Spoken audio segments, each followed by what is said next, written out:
Global super লিগকে সামনে রেখে মিরপুরে অনুশীলন করেছে রংপুর রাইডার্স। জার্সিতে ফুটে উঠেছে জুলাই অভ্যুত্থানের গল্প। এই জার্সি দিয়ে গ্লোবাল সুপার লিগে দেশের মানুষের সমর্থন চান টিম ডিরেক্টর শানিয়ান তানিন। ফাইনালি লক্ষ্য বলে জানান সহকারী কোচ মোহাম্মদ আশরাফুল। ভিন্ন জার্সিতে অনুশীলনে রংপুর রাইডার্স। নতুন বাংলাদেশের জন্য রাইডার্সের লাল সবুজের জার্সি। বাংলাদেশের গণ্ডি পেরিয়ে রংপুর এখন যাচ্ছে বিশ্বমঞ্চে। ওয়েস্ট ইন্ডিজে খেলবে গ্লোবাল সুপার লিগ টি-20। এর সঙ্গে যোগ হয়েছে জুলাইয়ের ছাত্র জনতা অভ্যুত্থানের গল্প। রংপুর জার্সিতে কারো কাছে মনে করিয়ে দেয় সে কথা। যেহেতু বাংলাদেশকে রিপ্রেজেন্ট করতে যাচ্ছি, অ্যাটলিস্ট আমাদের প্র্যাকটিস কিটটাতে লাল সবুজের দাগ থাকা উচিত।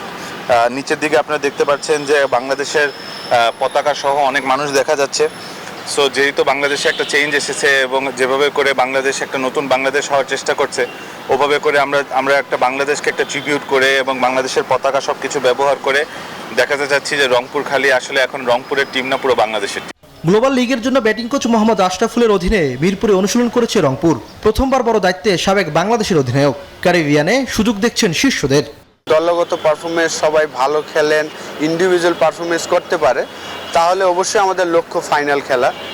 চ্যাম্পিয়ন তো সবারই একটা লক্ষ্য থাকে। কোচিংয়ে লেভেল 3 সম্পন্ন করা আশরাফুলের স্বপ্ন বড় পরিসরে। জাতীয় দলে দেশি কোচ মোহাম্মদ সালাউদ্দিনের অন্তর্ভুক্তি অনুপ্রেরণা যোগাচ্ছে। আমি মনে করি যে খুবই ভালো সালাউদ্দিন ভাই ঢোকাটা আমাদের বাঙালি যারা আছেন, যারা ফিউচারে স্বপ্ন দেখেন, ডেফিনেটলি তাদের জন্য ভালো। 22 নভেম্বর ওয়েস্ট ইন্ডিজের উদ্দেশ্যে ঢাকা ছাড়বে রংপুর রাইডার্স। ইমরান হোসেন, নিউজ 24, ঢাকা।